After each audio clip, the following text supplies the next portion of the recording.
And we are live. Hopefully it's working. Then try talking.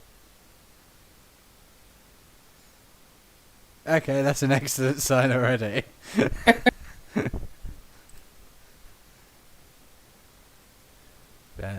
Midnight.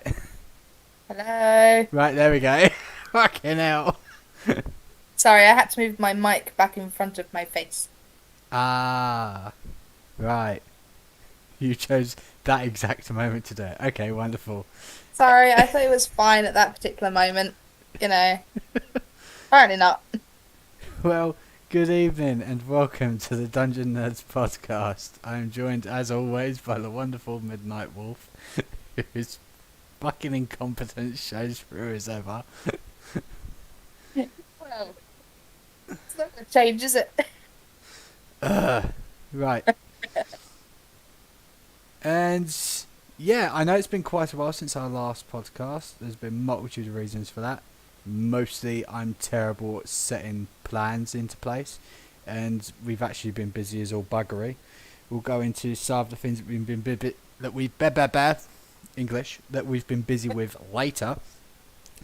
But right now, we're going to start with. Well, I think it's rather important to start with the news, things that we've missed, or things that have happened, or that we didn't cover last time, and our opinions of them. And we'll start with probably not the biggest one, but I feel you mentioned it before the podcast started, Midnight. One of the rather interesting ones, which is obviously the Imperium magazine, Yes. which is the follow-on from the previous one, which I can't remember for the life of me what it was bloody called. Even though I had some of the issues of it. What the? Which That one was was it? Hold on. that wasn't called Imperium, was it? No, you have the Age of Sigmar one, which is Realm of Mortals, Yeah, and you also have Conquest books. that was it, the Conquest, but that wasn't army specific, was it? It was just different models each time, wasn't it? The Conquest one. Because they would do like random pieces of scenery and tanks and Yes. Yeah, yeah, that was it where was your tank came from. That the was mostly. crane, the crane that Yeah, we got there was some. the master painted up. We got that there. Yeah, That was issue 71. I'm actually looking at them whilst I'm. yeah, I got bored. yeah. So all in all, it's. I actually think it is pretty good value for money for those looking to start up with someone. I firmly recommend that you do it with someone because with Imperium, you're getting two armies. You're getting Necrons and you're getting Primaris Marines, which is actually pretty cool. They did this with the Age of Sigmar one, with Sigmarite warriors and one of the undead factions. I can't think which one. I think it was the vampire one, but don't quote me on. Oh, it's the ghost one. I don't know. They're all split up in Age of Sigmar, and I can never remember their sodding names. I think it's the ghost one in the Age of Sigmar one. So it was only a matter of time before 40k got the same treatment, and in my opinion, it makes a lot of sense for them to go with the Necrons and the Space Marines because obviously we had the Dark Imperium box set, which was okay, that came out with 9th edition. So very much the theme with 9th edition seems to be going forward. Like the two big factions in it, if you will, are the Necrons and the Primaris. Don't know. What do you reckon? Yeah, a few big releases, the Necrons, with all their stuff. So it's only It's fair that they've got a book now as well. it's. I find it hilarious. Gonna go off topic slightly, but I find it hilarious that Necrons have got yet another practically full rework to their goddamn army when they had one not that long ago.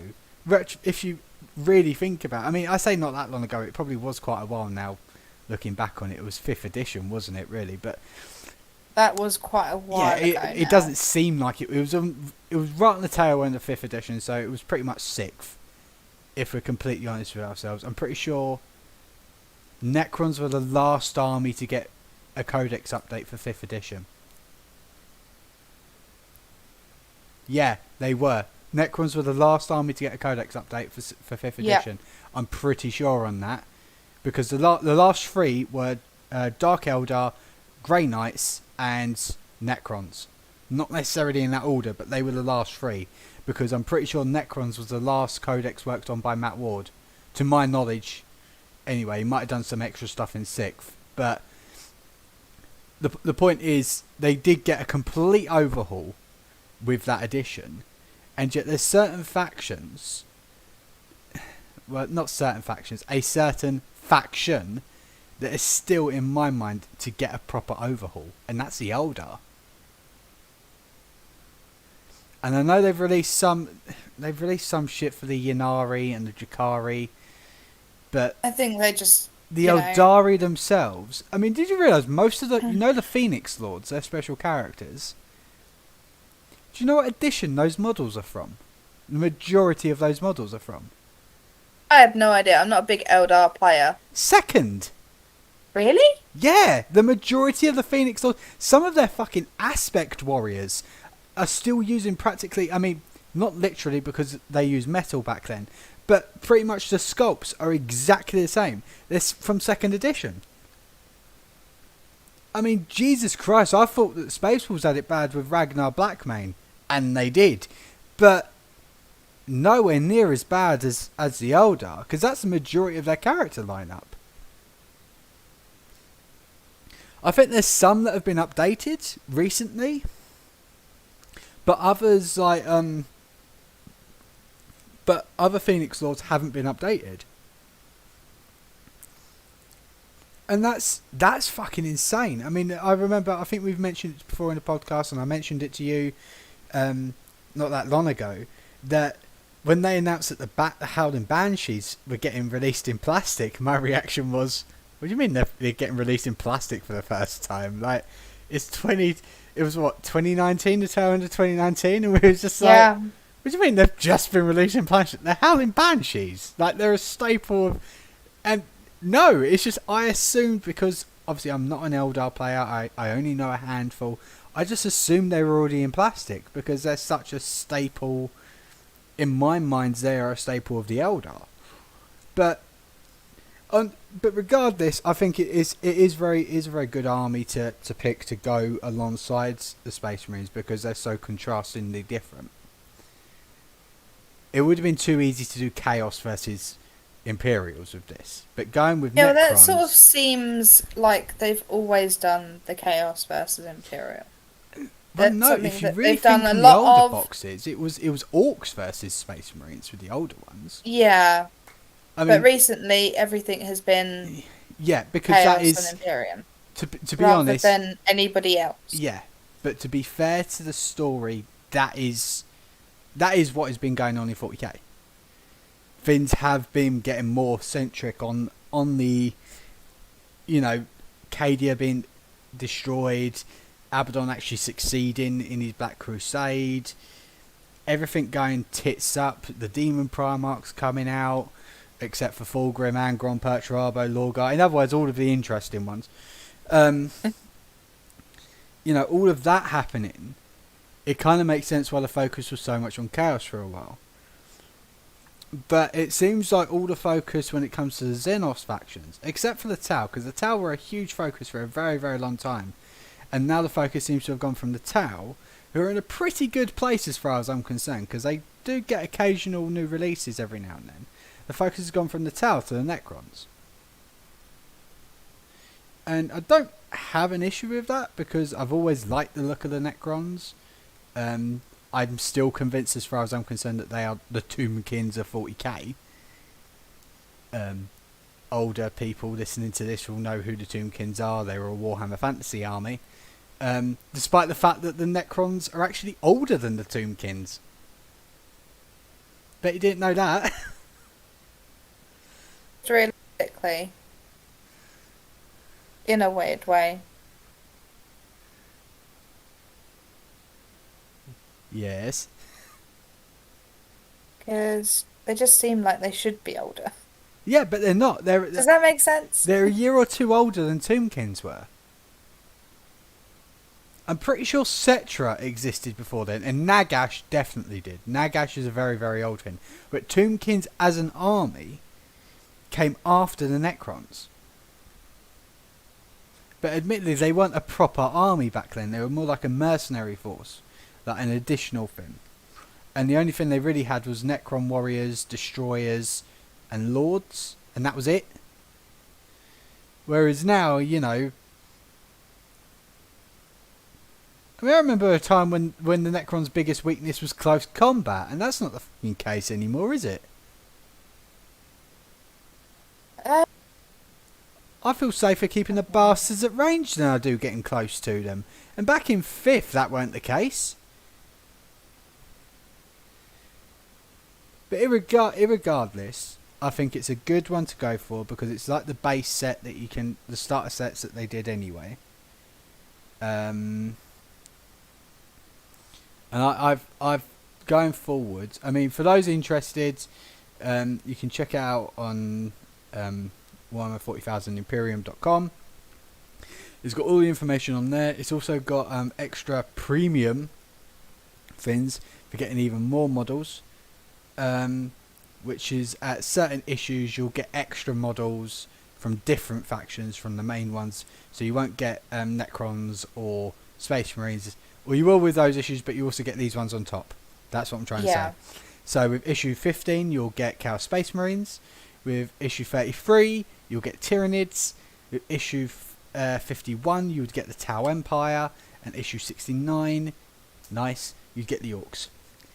And all you do is you pay £2 more per issue. I actually have the Snotling cannon model, which is quite nice.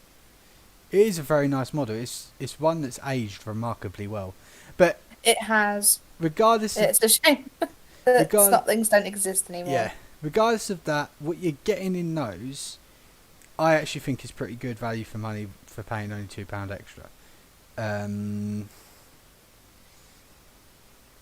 Now, the price of it in general, I'm pretty sure is going to be, it's something like £10 a month or something per issue or something, in it? Yeah, it sort of works out like that. Yeah. Give me let me just double check, hold on. Yeah. It's £8.99 an issue. Right. £8.99 an issue. The first issue is just £2.99 and comes with a Primaris Lieutenant and a Royal Warden, so you're getting both, and then from then on out, it looks like it's going to be alternating each issue. One issue will be Necrons, next issue will be Space Marines. 5 is Space Marines with a captain. 6 and 7 are also Space Marine. Okay, well, it's just at them. issue 1 to issue 2, 3, and 4 were alternating. That's the only reason I was assuming that. But fair enough, they'll do it as they do it. You also can get extra things on it as well. Like sit-down modelling. I think 7 is just 7 is just paint. Yeah, but I thought I'd just let everyone know.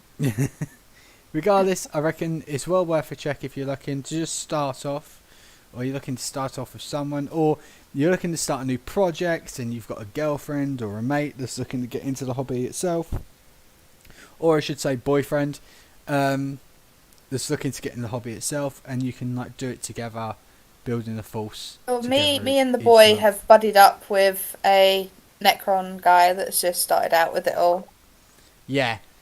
Because he was just like, I don't want the Imperium, I just want Necron. So we are. Well, he's done enough Space Marine armies in his time, isn't he? Like, yes. He's got 5 as far as I'm aware. So that's just the ones he keeps at home. Yeah. He's had like more. 12. Yeah, something stupid like that. But he's been in the hobby for years now. He's been in it since the early days. So, so the boy's going to be getting extra stuff for his Dark Angels. In fact, there's an update on his plans for his Dark Angels army in the future, because it is impressive. And yeah, well, we'll get him on at some stage. Just a tad ambitious, I won't lie. Just a tad. The look on the bloke in Warhammer Store's face when I was just like, he's doing the Dark Angels Legion, and he's just like, what, Heresy? No, 40k. What do you mean Legion? The Dark Angels Legion. All of the chapters. Not Wait, you just a mean little bit. he's building? Yeah, he's building Dark Angel's army made up of all of the chapters, or as many as he likes the look of. Rather ambitious, but anyway. Staying on the news, we'll move from that onto, well, the biggest news this week. Something that we've been properly waiting, or a lot of fans of them have been waiting for a very, very long time. Even I'm rather intrigued by them, despite freely admitting that they're the biggest arseholes in the game, or in the universe. The Black Templars new release has been announced with a whole plethora of new and tasty looking models. We saw Grimaldus earlier on this week with his small retinue, the geezer carrying the like cross fin, the standard, everything like that. Helbrecht has also been shown. High Marshal Helbrecht, sorry. He looks rather impressive. They've also shown like they showed this quite a while ago when we spoke about in the previous podcast, the Emperor's Champion, that neither me or you was that sure on, because something just seemed off with the way that he was posed.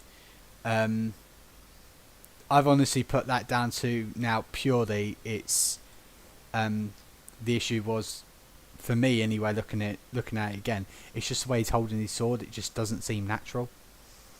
But yeah. I get the pose that they're going for. It just seems a bit odd. They've also released a new... It's very clearly supposed to be Primaris, and it's based off a very, very old piece of artwork.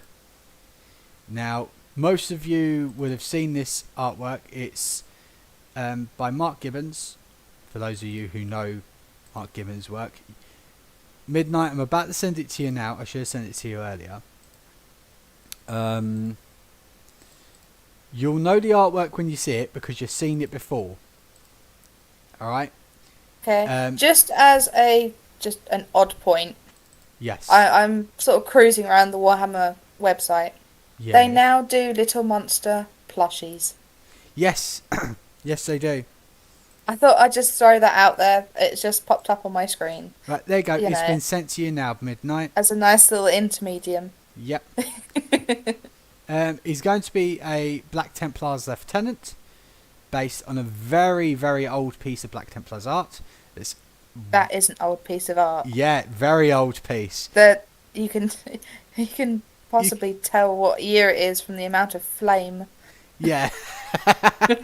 How much is it on fire? Like 5th edition or 4th? I can't remember. No, I'm pretty sure that's 3rd. I'm pretty sure that was. This was. I'm pretty sure looking that at our 5th was on the edition 3rd Chaos edition. Codex.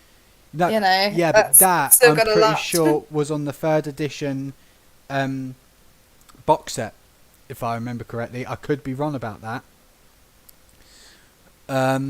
So yeah, the idea is that this is going to be a special lieutenant for the Black Templars in homage to a very old piece of art.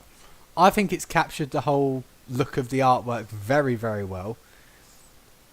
And I tell you what, he looks goofy as all hell, and I really like him. Yeah. The sword. It's not a model I'd have in my collection, but I would love to see it on the table.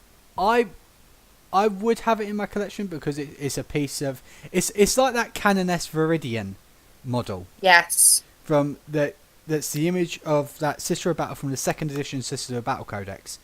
It's a very, very famous piece. Probably one of the most famous Sister of Battle pictures, apart from the other one. And when you look at it, it doesn't fit with modern 40k in any way, shape or form. Like, you can tell with this guy, with this new guy, they've tried to make him fit as best as they possible to modern 40k, but he's still got all the quirks of older 40k, like the quirky nature of the way that the ridiculous size of the shoulder pads in relation to the troops, you know, just how small the weapons could look in their hands, everything like that. But on that same vein, that's what kind of their selling point is. They stick out more in a collection in my mind. That way. Like, I would want a model of Canoness Viridian just because it's an iconic piece of artwork. One that's always going to stick in your memory once you've seen it. And this guy's very much the same. Everyone knows this Black Templar piece. That's a 40k fan. Everyone's seen it at least once. And just like, oh yeah, that's the one where every Tom, Dick and Harry's got a flamethrower in it, isn't it? Yeah, it's the one where every Tom, Dick and Harry's got a flamethrower in it. And it's... I'm glad that they're releasing stuff like this. That is a good addition to the Black Templars. It really is. But he does look like he should be a tech marine. There's also a new upgrade kit being released for the Black Templars that I like the look of very much.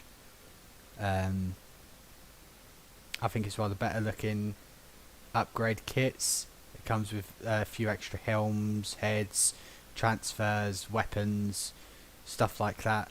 I mean, even the Templar transfer sheet looks like it's been updated drastically. They've even put Tech Marine and Apothecary markings on there, which tends to get overlooked. But I'm quite glad they have. Unofficial colour schemes for all their vehicles. That'd be fucking useful, especially in the modern stuff. You still there, Midnight? Sort of cruising through their website. They've got some really nice stuff. Yeah, there's their new stuff is actually looking really good. I was also we got like Christmas coming up, so I was having a look at their limited stock items as well. Yeah. And they've actually got, where is it?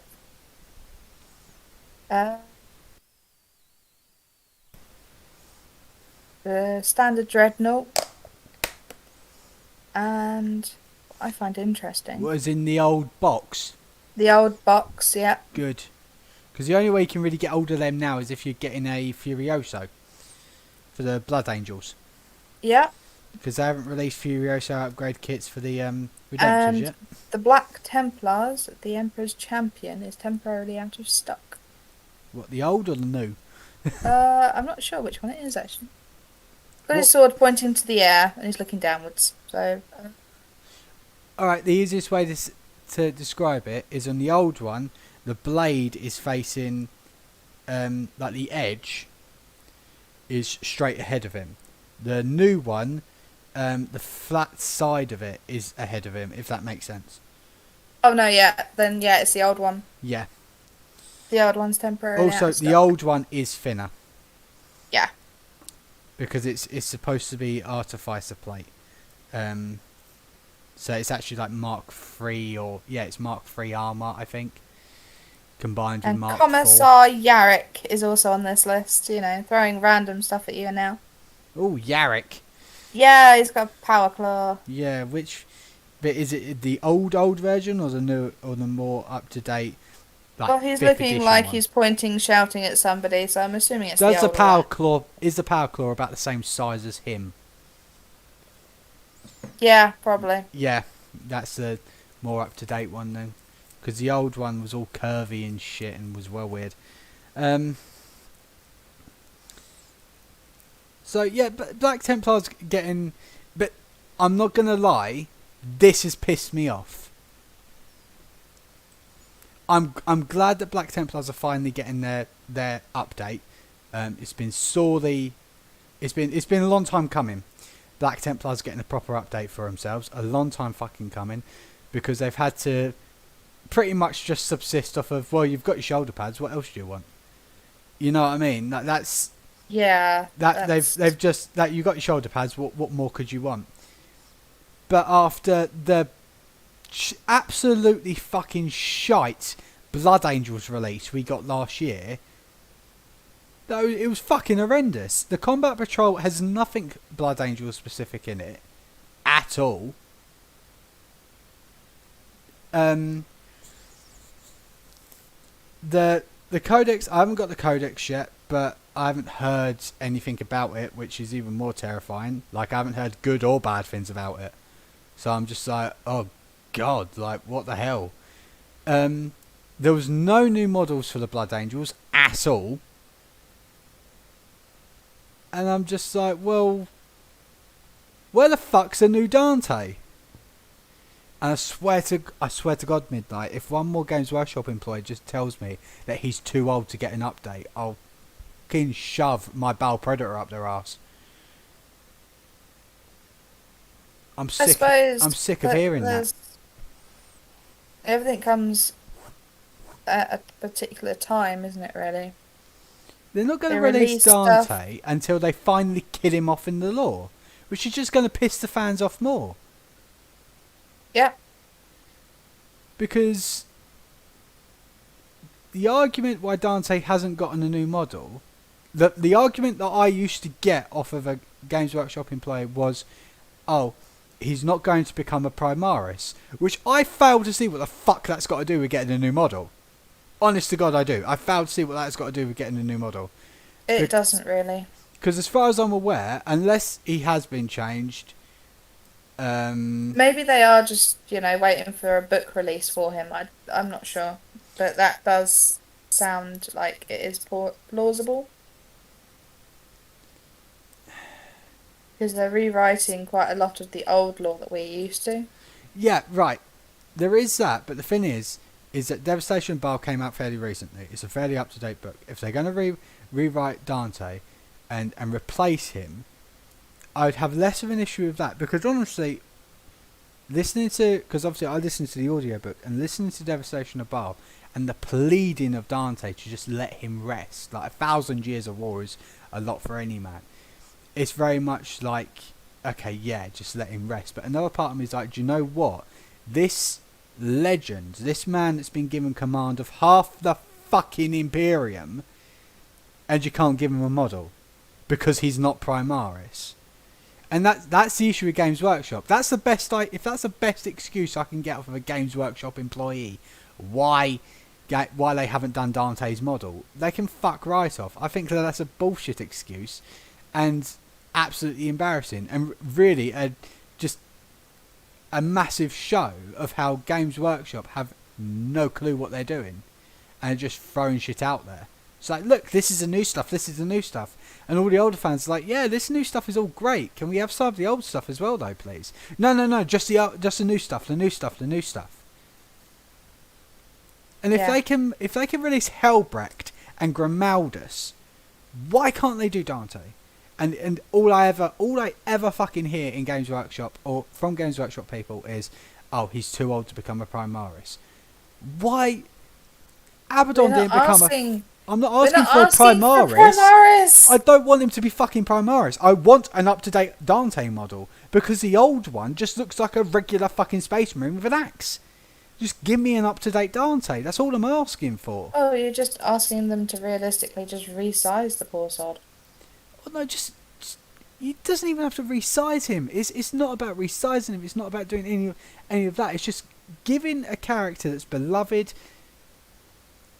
from one of the most celebrated books that Games Workshop have released in the current generation, and giving him the dignity of being, right, this is Blood Angels fans, we heard you. You want your chapter master done justice. Here you go. Here is Dante. We know that we did Mephiston for you. Or is it a case of Mephiston was the meta, Dante never has been? Dante is only ever taken by fans who do narrative play, and all I ever hear from Games Workshop is how they're listening to the fans and they're trying to do more narrative play. Then why aren't you releasing characters like that are liked by the fans? It kind of falls onto the whole thing with the Eldari again. Why are the Phoenix Lords still using models from 2nd edition? Yeah. Like, it's embarrassing. Like, all of this new shit that's coming out, and hands down, no shade on the designers, I think they've done an absolutely fantastic job. A lot of the new models that have come out look absolutely amazing. There's been a few duds over the years. I'm not a huge fan of certain things with Modern 40k. I've been very vocal about that, but a lot of it I fully support. A lot of the changes to the lore and everything like that. What I don't support is Games Workshop just ignoring people. It's very much like that kid in school. You'll know what I'm talking about, Midnight. It's just you're trying to tell them something, and just like la la la, no you're wrong, I'm right, blah blah blah, that kind of thing. Very much so. I mean, it makes me laugh because it's, if you think about it, there's another example of it, and that's, now obviously maybe I'm only really talking about my local community, but this is something that I have noticed online as well. Fans wanted Blood Bowl back. They brought back Blood Bowl.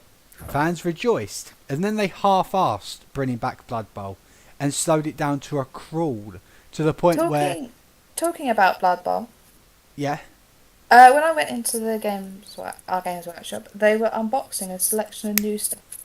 Mm. And yeah, there have been some new teams, and even I'm pretty sure the Necromantic Horrors team is online. Lizardmen, Nurgles, Wood Elves, and Dwarven.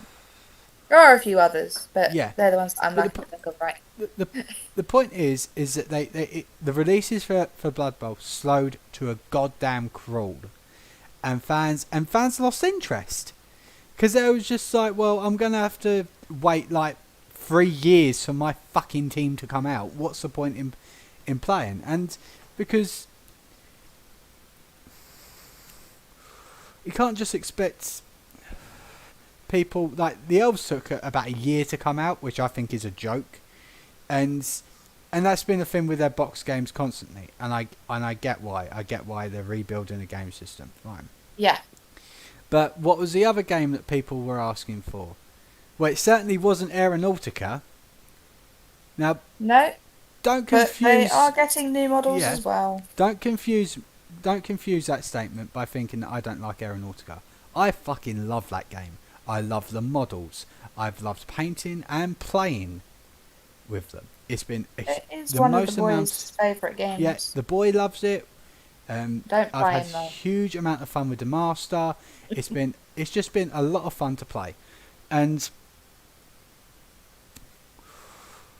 but I don't remember. See, Aeronautica used to exist back in the day anyway, because I remember it gracing the covers of the old Forge World catalogues that you used to get from Forge World orders, because it was a Forge World product for the most part. And it was just kind of like the leftovers of Epic 40,000. But I never knew anyone that played it. I had no idea how it played. I had no idea what it was like. No one was asking for it, and they brought it back. What is a game that people have been asking Games Workshop to bring back for fucking years? Battlefleet Gothic. Yeah. Now, admittedly, yes, we got the games, and yes, the games are fantastic. They're absolutely brilliantly made, and are incredibly faithful recreations of the tabletop game. As someone that played Battlefleet Gothic on the tabletop as well as on the video game, I can say it's one of the most faithful recreations of a Games Workshop tabletop game outside of Blood Bowl. Blood Bowl is the only one that gets it closer, because Blood Bowl, playing that on the PC, is like literally playing Blood Bowl, except you get to see them move and throw things, but you get the idea. But yeah, all we ever hear year after year after year is there's rumours of Battlefleet Gothic being worked on. There's rumours that they're going to be doing it for Horus Heresy. There's rumours that it's going to be done properly this time. There's going to be full plastic kits for everything, and nothing.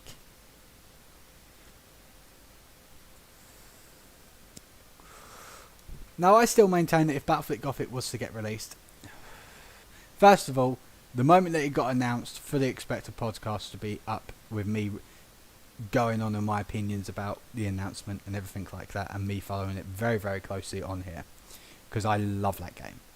I love the models. It's one of my favourite things about 40k. It is the ships, because of just the sheer absurdity of the ships. But I do still maintain that if they do release it, the first starter set will be Imperium versus Chaos. Highly likely. It just will be. Well, it's Battlefleet Gothic. The first part of Battlefleet Gothic the reason it's called Battlefleet Gothic is because it was about the Gothic War. and I reckon that they'll give it the same treatment that they did with Aeronautica. You know, where each starter set that they released Midnight was themed around a particular campaign, wasn't it? Yeah, I do hope they continue Yeah. those sorts of Like things. they are with the Space Marines in the Eldar one, which is really cool. But it is Adeptus Astartes. Adeptus And Astartes and Eldari. Yep. Because the first one of Imperial Navy versus Orcs was Rinsweld. The second one, which was Imperial Guard, Astra Militarum versus Tau. Oh wow, what happened to my voice there? Which was Tau. Was themed. Oh god, I can't remember. Alpha Ceti or something like that. But either way, if they're going to do it, I reckon they should do it like that. I reckon that's a really good way to move forward with Battlefleet Gothic, because then they can do like boxes like they do with the aircraft of the ships. If you really think about it, they could do like the little boxes of them, and like if you're going to buy a battleship or something, obviously it will only have one in there, but if you're buying cruisers, it will have 2 or 3 in there.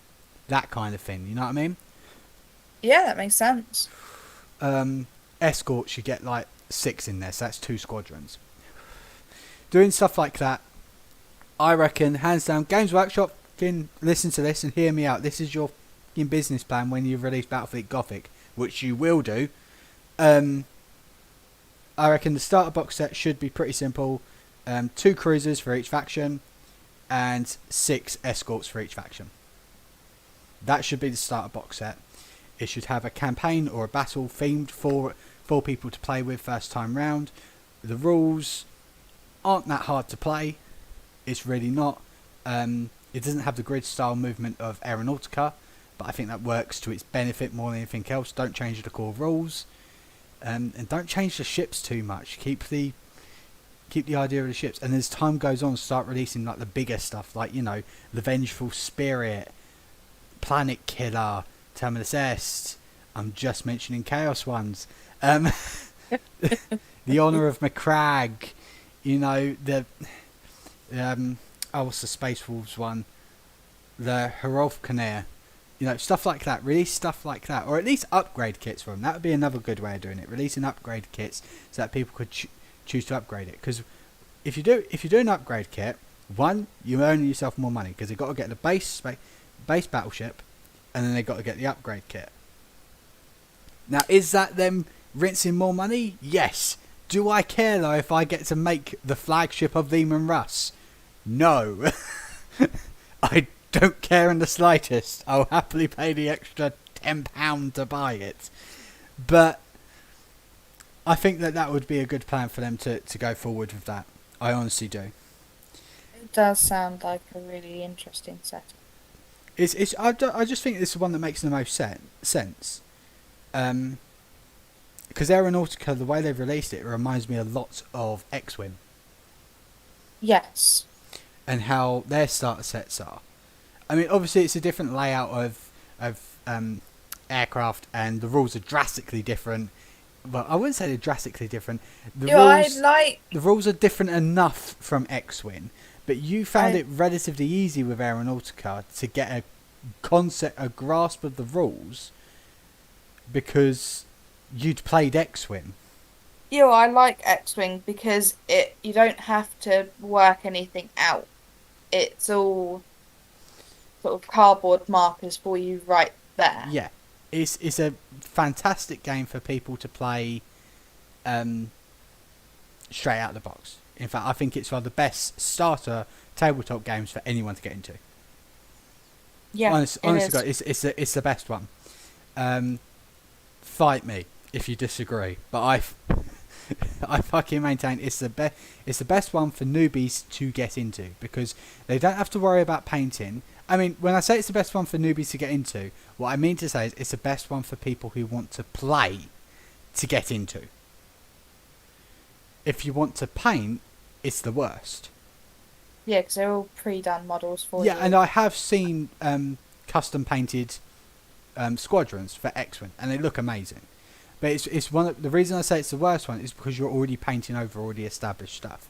If you're looking to get into painting, I actually think that the best thing to paint first time round is Space Marines. I'll always say that. Baseline Space Marines. Yeah. Just for getting used to putting paint on a model, it is a Space Marine. And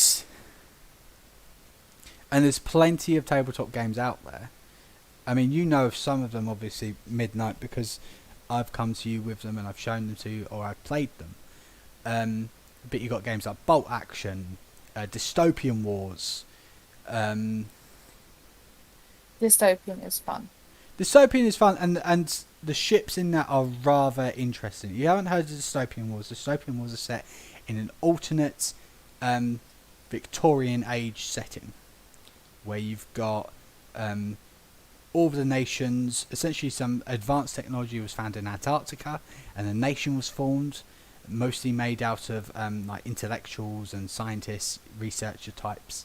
The kind of thing that you think of when you think of progress during the Industrial Revolution, and all the other nations get their hand on this tech either through trade or through subterfuge, and the wars that begin because of it. I actually think it's because it's all steampunk and everything with advanced tech. It's an incredible. The ships all look amazing because they're all naval ships. Well, not just naval ships, because the Master's obviously got those fucking Zeppelins, hasn't he? Yes. He's got that aircraft carrier one. So you get like flying aircraft carriers, stuff like that. It's an incredibly wacky idea. The original creators were Spartan Games, who unfortunately went under, but Dystopian Wars has been picked up by another company who have completely redesigned it. But all of the existing ships, each army list, if you will, or codex for each nation that's been like changed over, has lists for older ships from the original game and what you should use them as now from their existing ship stat lines. See, that's not a kick in the face of the people that. No, that's not a kick in the face. And that is at all. something that I like. Yeah, because it's just in like, a game. It's just like even if counts. Well, bearing in mind the rules are completely free. You don't have to pay for the rules. They're not making any money off of doing this. So that all of us, because quite a few of us have dystopian. You've got an Italian fleet, for example. Yes, I've I do. got I like British. The Master's got American. I'm British. No, they're not fully American. They're Federation. They're American. Eyebrows has, or he did have Danish. Yes, he did for a while. I'm pretty sure that we had someone else playing, but I can't remember who. Anyway, we all had different fleets, and all of us could get the rules from it and start playing the game again without having to buy any of the new models. They're not going to make any penny off of us doing that. And I really appreciate it when games companies do shit like that. I really do, because that kind of makes me want to buy their new shit, which is probably it's a marketing ploy in and of itself, you know. Hey, look, you know, we're cool. We're not like other games companies who'll fuck you over for using older stuff that now you can't use in specific game modes. Here you go. You can use all the old shit that you bought from a previous company that is completely unrelated to us. We only bought the IP. We'll carry on doing rules for it. You can buy new stuff from us if you want to, but it's entirely up to you. It's very much a different attitude, and I like that. Yeah. But yeah, I'll go into that a bit more later, because I've noticed this with a lot of other companies. But the next big thing from Games Workshop is obviously Aeronautica Imperialis, going back onto that, which is the Space Marines and Eldar are out on pre-order. Their starter sets. Yes. The starter set comes with 6 Xiphon Interceptors and 2 Storm Eagles, which is probably the closest, if I buy this, the closest I'm ever going to get to owning a plastic Storm Eagle, or just a Storm Eagle in general. The Eldar, on the other hand, come with 6 Nightwinds and 3 what are they freaking called? Phoenix Bombers.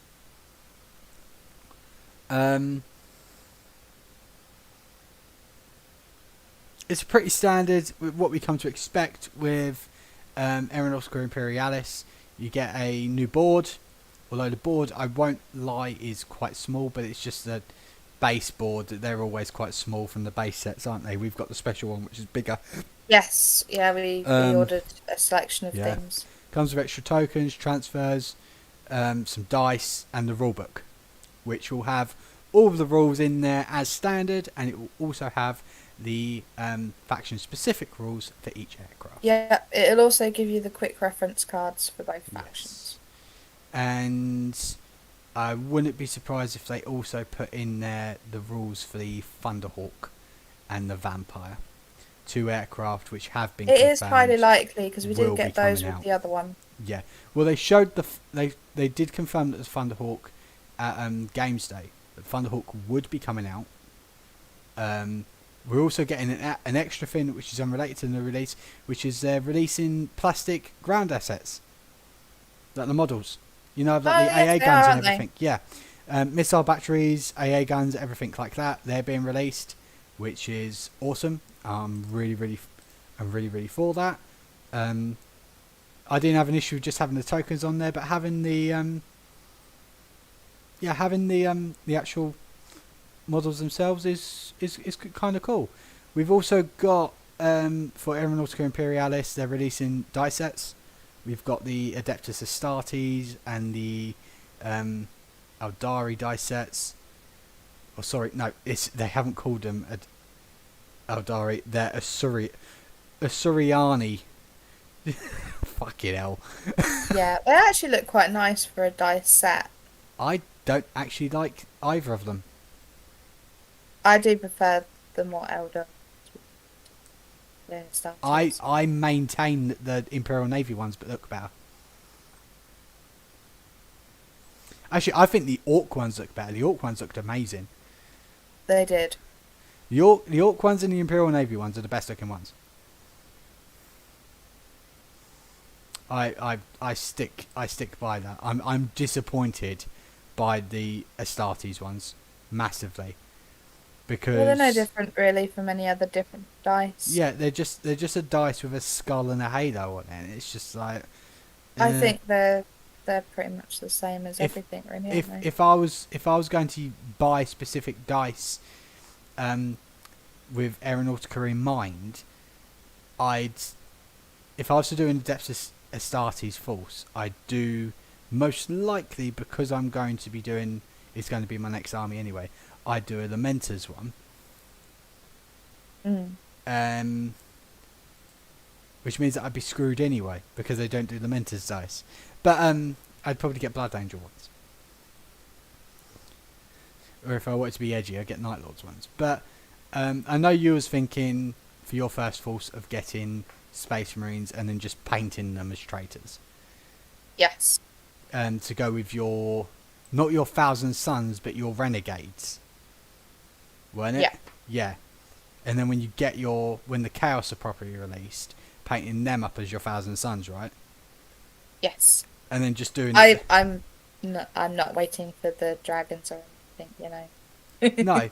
But it's just like it makes sense because of how you've painted your army. You've got your Thousand Sons, which are very set warband, and then you've got your Renegades, which are your normal Chaos Space Marines, which fight alongside them, that have a very similar colour scheme, but it's offish. It's more blue. It doesn't have the undercoating of red that the others do. No. And I actually think that'd be really, really cool. And it is thematic to your army. So, go for it.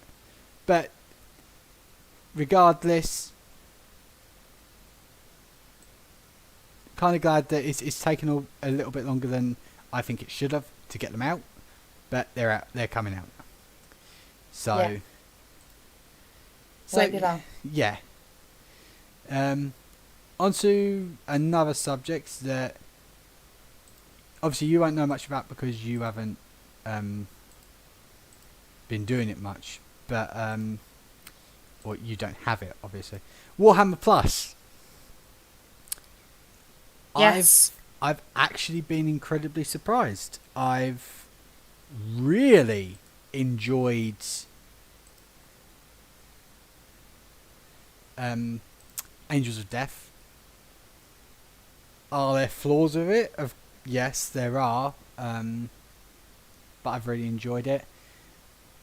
The the first of the 3 Hammer and Bolters, the Orc one, which was shown for free for a limited time, that was the best one of the first 3. Yeah. The first one was good. Ended with an Inquisitor getting shot through the head by a Vindicare, so I really like that. The second one was okay because the story, it was about a scribe in some library whose job was to count books, and one time a book was missing, and it turned out that the entire place was corrupted by Tzeentch. And these books that they were giving out to preachers to spread the good words of the Emperor had been twisted by the cultists of Tzeentch to spread his word instead. It wasn't bad, it was incredibly creative, and kind of the thing that I hope to expect from more Hammer and Bolter. But the reason the Orc one was better is because it's an Orc runt herd telling the story around a around a campfire to 2 Orc boys about not even about Ghazghkull, about Commissar Yarrick. That's cool. And it's brilliant. It's so fucking good because like it starts off with these 2 Orc boys trying to eat a Gretchen, and then the runt herd showing up and it's his Gretchen. And like he's towering over them because he's like this old runt herd, and he's just like, how about I knock your teeth out your head and I eat you? You know, it's just... And he tells them this story about how they don't have an enemy. Nothing like this. This is a proper enemy. It's a really... It's Danny... The Master would have loved it. He really, really would have. Because it keeps the spirit of the Orcs. It isn't just That's sort of what they're holding on to. Yeah. It's not one that just writes the Orcs off as comic relief. It's one that very much, you know, there's pride in this Orc's voice, in this old Orc's voice as he's talking about the fighting that took part and everything like that. And then like when he's talking about like planets, and it shows like a graphic of the planet, and it's like Orcs, more Orcs, loads more Orcs, and stuff like that. So it keeps the humour of the Orcs that we all know and love. In a weird way, I mean, the first in the series was, you know, just how, you know, the Inquisition will kill their own regardless, you know. The second one was corruption is everywhere and keeps to the more Lovecraftian element of horror within 40k that is overlooked.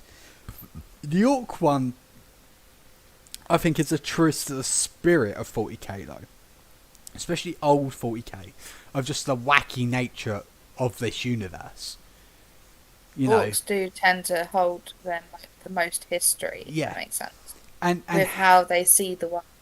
Yeah. And the Orcs, the impression that you get from them is, yeah, that when you're watching it, you can see how they're such a terrifying force in the 41st millennium, which has been an issue for Games Workshop for a long time, trying to get that across. But they do it in a rather comedic way without making them look weak. It's just very well done, very, very well done, and I've really, really liked it. Another series that they've had on there is Lore Masters, which I've watched most of, which is essentially a lore master, should have hired me, for like 20 to 30 minutes going in depth on a character. Although, bearing in mind the first episode was Izakar Abaddon, the War Master of Chaos himself, I think 30 minutes wasn't long enough, but what do I know? You gotta shorten it somewhere. Yeah, there's only so much. I mean, admittedly, it's kind of cool that they're giving these featurettes for certain characters, but 30 minutes I don't think is enough for a lot of them. Because the first episode was Abaddon. Alright, cool. Well deserving of it. Bit weird to pick Abaddon, but okay. The second one was Teclis. Really? Yeah, I was surprised when it popped up because I was just like, okay, that's cool. I mean, I'll watch it because I don't know what's happened to Teclis in the Age of Sigmar, you know, in the Mortal Realms or anything. But Yeah, that what is a a very what an odd. odd one to pick. Like, why not Nagash or Sigmar himself or why Teclis? Like, and I always liked Teclis's character. I always found it rather interesting. But yeah, and Teclis is a god now. Just so you know. Wow. So's Tyrion. Wow. So's Like, Malekith and Marathi. what? And Teclis teamed up with Nagash. Yeah, a lot's been going on. I have missed so much. like they're going into all detail like this. So I'm like, and like he's listing gods that they allied with against that Tyrion and Teclis allied with to fight Chaos. And then he says Nagash, and I'm like, whoa, hold on a second, Nagash, like, what? Like, he's half the reason that the old world died. What the Really? fuck are you teaming up with? He is. He's half the reason. The other half was Archaon. Like, why? Why are you teaming up with Nagash? He's half the reason that you're in this shit heap of a game. I mean, like it was just very, very odd. But it was, and then the third one was about Gazgul. Okay, fair enough, cool. He's an interesting character. I'll give him that. There's a lot of history in that too. Yeah, He's been around a very long time, and his exploits span millions of years. Well, I wouldn't It's say stories. As millions stories. of words. It's Yeah. Gazgul is such an important figure. I mean, it's funny. He's a classic example of the Nerversionaries model getting people seeing it and just being like, the old one was better. And that hasn't been the case for every new model that's come out, but I still prefer the old one. I do much prefer the old one. I mean, if you got something that could easily be used as a murder weapon for a model, I mean, the old metal Gazgul, he has some fucking F to him. Just fucking lob it at someone's head when he's not looking and crack him and then just be like, Yeah, kick very his much skinny so. legs.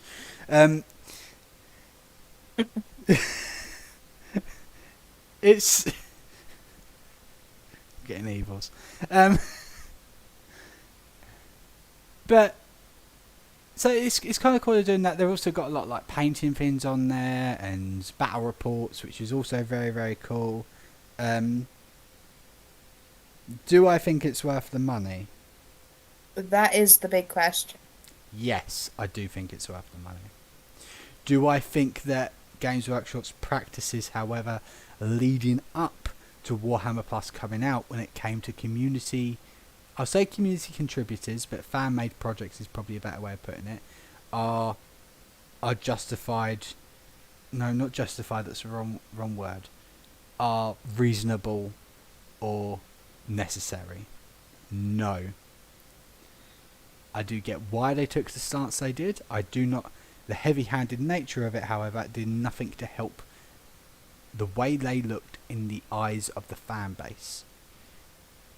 No, it didn't. But they were always going to get away with it. Yeah. They were always going to get away with it. There's no point fans getting pissy about it. Well, it does seem to be a trending point you do with need fan-made things. Yes, you do need to call companies out when they pull shit like this. You do need to call them out, and you do need to go, no, that's not cool. You need to stop doing that, because these people aren't making any money for it. They're just doing it because they love the universe that you've created. And it's their own spin on things that you haven't Yeah, emphasised on. but you would know as well as I do that tabletop games have a knack of attracting a certain kind of gentleman who is farther on the right than even a fucking conservative would be comfortable saying. It's Very true. 40k always gets you. Warhammer in general always gets the eyes drawn to it, and always gets the sexist hammer drawn down onto it because of the Space Marines, because they're all men, they're all, you know, and when you get people like that, they need to protect their IP. They need to protect their image, and they can't do that if they allow fan contributors to do whatever they want with it. Whether we like it or not, it's just the truth of the world. Anybody could take the full, and in fact it has been done. Anyone can take the 40k IP and turn it into propaganda. When was, in history of our world, when was women allowed in the army and things like that? It's only been in the last... It's irregardless of that point. It's still using the same point. We've spoken about this in a previous podcast when we discussed female Space Marines, and about how the facts of, in my opinion, I don't believe that 40k needs female Space Marines, because we've got the Sisters of Battle, who I think are more badass than normal Space Marines. Exactly. They do everything on a tighter budget, basically. Yeah, and I think the only chapter that both of us said, or the only Legion like descendants that we said could ever make sense lore wise and even be quite cool to see as female Space Marines are Space Wolves. Yes. Do you want to see female Ultramarines? No, of course you fucking don't. Do you want to see female Black Templars? I'd rather not. No. Female Salamanders? That could be kind of cool, I guess. Dangerously cool, but, you know. Female Blood Angels? No, they've already got Sanguinius. I can't believe I made that joke. They don't need anything else. No, they don't need anything. Realism. Sanguinius, with his vanity, his beauty, it's not worth the fight. His beauty and his wins. We don't need any women in the Blood Angels. We're gorgeous enough as it is. But the ones that sound the most cool in concept in my mind as female Space Marines are the Space Wolves, because the women on Fenris are expected to be just as capable at fighting as the men are. So that's why they have to be, because of the environment they live in. It's a fucking death world that's falling apart constantly. Of course they do. And so that's the only one that makes sense in my mind. The one that would definitely be the most cool, be the coolest. But again, you don't need that because of the sisters. The sisters do all the shit that the Space Marines do, but with shittier armour, because I'm sorry, but it is. Boob plates do not protect you more. They just funnel blades into your chest easier. And without all the strength enhancements, psychological enhancements, and everything like that, and there's been cases where Sister of Battle have wiped out Space Marine chapters. Forces that in the Codex. Surprisingly, it's more often than you think. Even it's in the only codexes, documented as a few, but in realism, a chapter is supposed to be an immense powerhouse. Like something. If a chapter goes rogue, it can threaten entire sectors. It can take army groups, multiple chapters, just to bring down one rogue chapter. And the fact that the sisters have done it on numerous occasions, without all the enhancements that the Astartes get, without all of the the firepower that the Imperial Guard have access to, or the immense ships that the Imperial Navy have. And they do it time and time again. I'm sorry, no, sisters are fucking most badass thing in 40k. So there doesn't have to be female Space Marines because it takes away from those that already exist. If you make female Space Marines, what the fuck are the sisters supposed to be then? What is the point of the Sisters of Battle?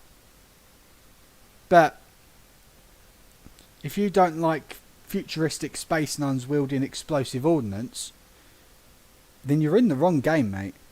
Yeah. There are similar ones where there are, not so violent nuns. That's the best way to summarise 40k. Do you like futuristic space nuns with high explosive ordnance? Yeah? You like some of that? Well, welcome to 40k. There are a few animes like that. Yeah. And I think that's what sold 40k for me. Just like that, like I've always maintained, like like to my girlfriends, to my family, to friends. It's just a absolutely insane universe that has, with insane connotations, but it's so enjoyable. And the fact that when it takes itself seriously, and you're just like, and then you start taking it seriously, and you get really invested with how serious it is, and then the sun blows up. Yeah. And you're just like, or cool. Someone across the table, like, plays a funny voice because that's what the character does. That's where things get interesting. I mean, I think my proudest roleplay moment comes from a 40k game, and that was Black Crusade, the tabletop RPG made by Fantasy Flight Games, for those of you interested. Before the current tabletop RPG that Games Workshop got somebody else to make, Wrath and Glory came out. We don't play that, we play Black Crusade, because that way we get to be bad guys for once. Where I played that Emperor's Children, the one with pink armour and yellow polka dots, called Noel Edmonds, who totally wasn't a Blobby reference, but within the first 5 minutes, he I almost had to, died. No. The first time he was introduced, you weren't here for this, Midnight, but the first time he was introduced, Eyebrows asked me what his armour looked like, and I had to think really quickly, okay, what's wacky and makes sense with Emperor's Children. I went, he's in pink armour with yellow polka dots just all over it. and Eyebrows is just like, okay. And then like they're talking to him, and like every now and then, like as I'm doing it, I'm just like talking over my shoulder at something like else and just flinching. And Lynch at the time he'd not long been playing RPGs. He'd just started in D&D he'd been playing for like 6 months, and then there's me like going full on psychotic, talking to something on my shoulder and just being like, yes, there. And petting a head. Yeah, that. The heads of the world. Yeah, I heard all about the head. Judging me. And then she's just like, is Rise okay? Like, is this normal for these guys? And the Eyebrows just looks at him, stone faced, and just goes, "Yeah, he's toning it down for them, to be honest with you, mate." And just carries on, and then Eyebrows was like, "What's his name?" And I went, "It's Noel Edmonds." And he looks at me and he's just like, "Really, a Blobby reference?" And I'm like, "Fuck off." You asked me on the spot. It's supposed to be a character. I think the most fun in a dark game I've had is No, we're not going into the entrance of my character. Which one? The very for What, Crusade. For Sylvia? Yeah, Sylvia's introduction. We just you just walked in that flowing red gown, didn't you? Yep. And everyone. The only character to have a wardrobe on the ship. Yes, and you show up in different clothing. Yeah, because I remember Braze threatened you. Oh no, he didn't threaten you. He attempted to. No, it was a veiled threat, but it was a threat nonetheless. Where he was just like, my character had told him to look out for you or to keep you safe, and he said, "Yeah, I can keep you safe if I pay attention, but my attention might just lapse." And your response was just like, "Yeah, well, just remember, I'm the person that can make your head explode if it does." And I was just like, "Well, damn, Ben's on the fucking." Yep, no, she's not fucking around. Nope. And to be fair, he had pissed me off in the previous D&D setup. yeah. So. And then the game where they got attacked by Dark Elder pirates that they'd met before. Oh yeah. And they spent 40 minutes insulting this Dark Elder Lord over the fucking box, and I'm like, his voice and his hair. It just got to the point where I was just like, "Will you please stop?" And they're just like, "We got more," and I'm like, "No, please stop." We really need to get that back in play. Yeah, we do. It was a huge amount of fun.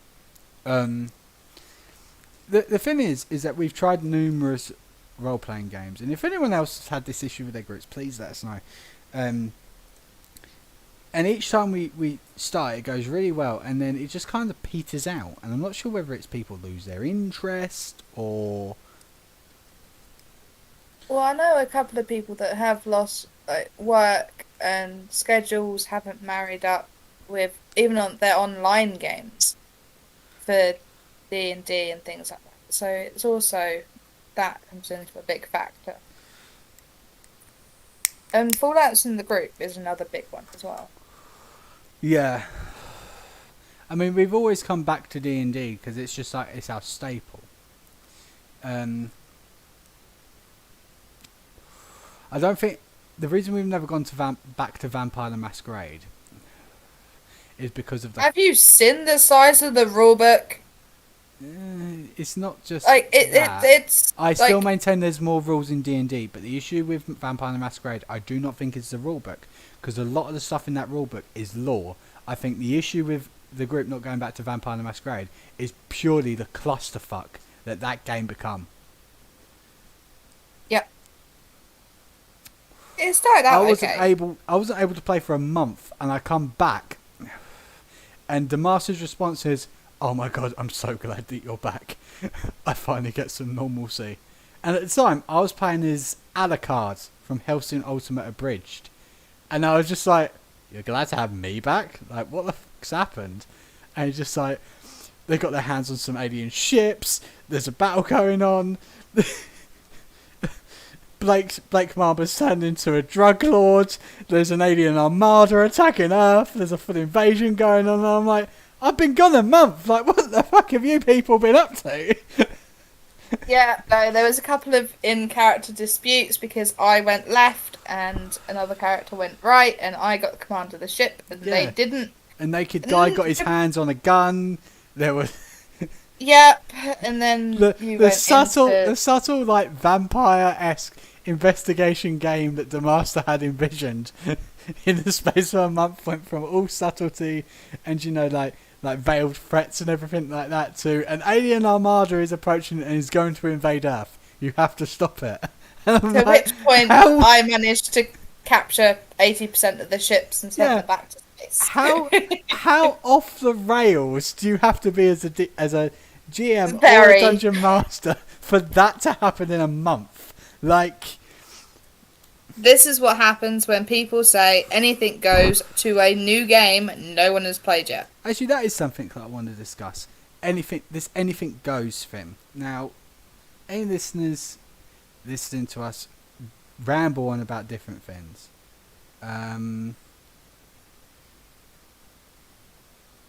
What do you find is better? Sticking to some sort of structure, a particular selection of books to work from, or just let them go all ham as long as I send you all the emails? You see, I know that certain players we've had have issues with this, but I'll stick by this. As far as I'm concerned, everything that you pick that is not in the rule books should be cleared with your DM. I mean, flat out, you should be talking to your DM about what you're making anyway, so that they can help build, especially if it's a custom campaign, which we play a lot of. You need to know what your players are coming at you with, so that you have some idea how to build. And I'm not just talking about backgrounds or character histories. I'm talking about what the characters actually do. Oh, it's a case of meeting the correct people for what they want to do, for their backstory. Yeah. Sort of... Yeah. My current character, she's looking for the best anniversary gift to give her husband, you know. So I've got to go through all the market stalls and things like this to try and find the best thing I can give him. And I'm trying to find my father because I want to kill him. Like, you know, exactly. Different motives for different folks. And what's even funnier, ladies and gentlemen, to those that are listening, is Midnight's currently playing as my daughter. Who's currently married to a demon in the 9 hells of everything. So yeah, you know, cultism all the way there. You know, it's Yeah. But I am a homebrew race, a homebrew class, and a homebrew background, technically. And it works for what I want to do because I've spoken to my DM about it and they're happy with it. I've not activated anything, which is hilarious. So everyone in the party has no clue what my race is at all. And I'm loving Blood Angel side of things because that's what I am. Yeah, not a 40k Blood Angel, it's a different kind No, of Blood Angel. I know. I know. This is where it gets really confusing, you know. It's just... Be petrifying, wouldn't it, if just, Yeah. Hulk in great armour walked through the store? I mean, in the last 4 years, I've only played as a homebrew class once. No, twice. Sorry, twice. Mm-hmm. One time was a tester, and that was a card dealer class, and it just didn't work very well. But I deliberately scaled it back because I thought it was too powerful, and then realised that, oh god, no, he's terrible. I've gone too far. I've gone too far. Well, I think you need to play it again, just as a full thing. And the second time was for the Sengoku Jidai campaign. Yep. Where I played as a Kamen Rider. And really hammed it up with the whole Kamen Rider side of things. He had his own theme tune. Yeah. I had the jingle whenever I transformed into my armour. But I wasn't a good guy. I was very much like, I had a goal that not everyone would agree with, everything like that. But it was a huge amount of fun to play that, actually. Huge amount of fun to play that. I tend to stick more to the books. I like looking at the stuff that exists, because there's a couple of classes that I really, really want to play because I love the way they look. Sorcerer of the Clockwork Soul. I really like the whole way that class looks and the aesthetic that comes to it and everything that comes to mind. That's because I want to try playing more spellcasters. And I've played a sorcerer for a one shot, didn't I? I played that Drow Dragonborn thing with the Pyromancer blood line, but I changed it all to cold. Yes. So yeah, I want to go more into the spellcasting side because I've tended to keep stuff whenever I've gone. I think the hardest I've gone properly into spellcasting, aside from that one shot as a sorcerer, was obviously Varys, who was my warlock, and I really enjoyed playing that. So yeah, I'm going to give that a go. I quite like playing sorcerers. I played a bard last time. That was fun. Yeah. I was all of a sudden I was playing an instrument and 4 people dropped dead. Yeah, what I loved about that is after you killed them, you then looked at us all and went, "Were we fighting those guys?" And we're like, "What do you mean? Were we fighting those guys? Didn't you even check who you was aiming at?" No. So, if Eyebrows had been in a less forgiving mood, he could have made those 4 people us. See, this is why I make the dinner. Mind you, those games always the first few sessions of that campaign, the combat always started off the same. I'd transform, get in the way of whoever was attacking whoever, and everyone else would all of a sudden disappear. And I'd be like, "Why am I on my own?" You was never really on your own. There's me in the music corner, where I'm meant to be as a bard. A Leonine that was a dinosaur for most of the game. I never played with you guys when the boy was playing, but yeah. He ran a taster for a paladin druid. Yeah, and he's now playing in the current campaign. Yeah, and it works really well, and he absolutely loved it. And for a whole game, from start to finish, he was about 5 different types of dinosaur. And it was really useful trying to break into this building I had as a bard. The big flashy entrance of riding a parasaur in through the main gate. Loved it. He was a raptor for most of it, a Dilophosaur, and he was in detail describing like the colours of his frills for Dilophosaur and things like this. And he really enjoyed playing that.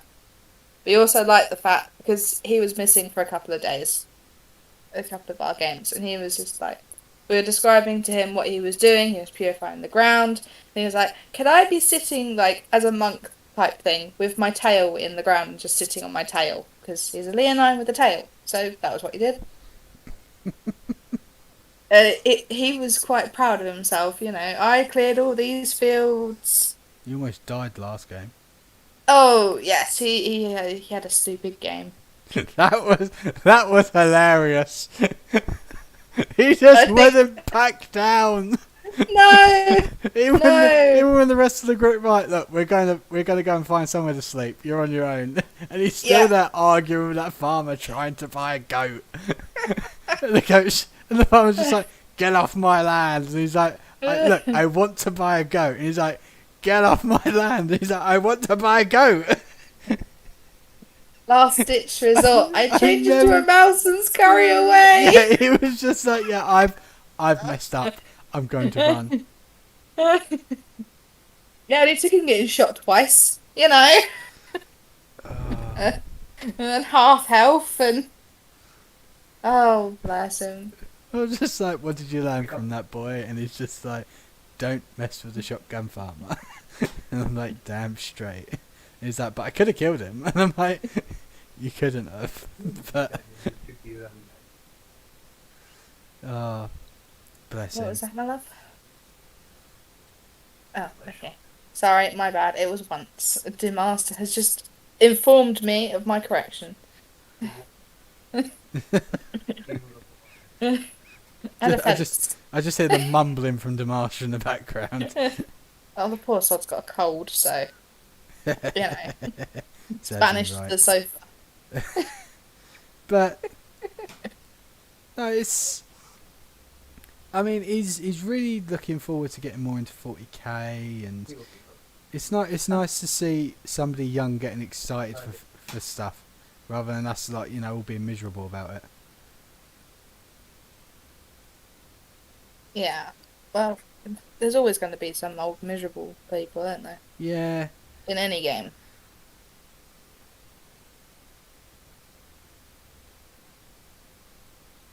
Yeah. Well, I think we'll finish it for that one, because it's getting quite late.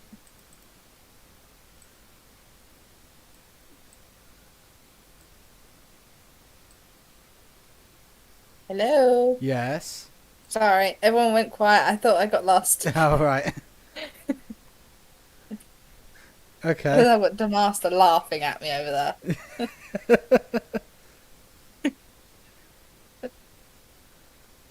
Oh, hello. Thoughts for next podcast?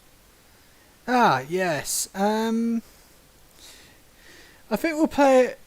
I want to go more into detail about certain video games that I've been playing, and undoubtedly you do.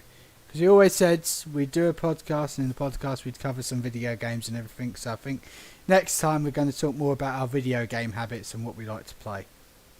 Yeah, well, we could probably wangle a few extra people in. Yeah, that's hopeful thinking. But anyway, I'll say we'll try and do it soon, though, definitely. I apologise, Stuart, I know that our podcasts have been very, very irregular.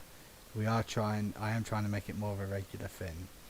I'll also be doing some stuff on the channel on my own, but probably look for us, if not next week, the week after. But keep an eye on what's to come, and I guarantee it will be on eventually. I promise you it will be. We're just terrible at scheduling. Yes. But we need an alarm somewhere. Yeah. But anyway, thank you as always for joining us. Or if you're watching this later on, thank you very much for checking us all out. Please don't forget to like and subscribe. And if you've got any questions that you want to ask us, or any ideas or subjects that you want us to talk about, please don't hesitate to put them in the comment section below, and we will get to them. Thank you very much for joining us. That's a goodbye from me, Rise Inquisitor, and a goodbye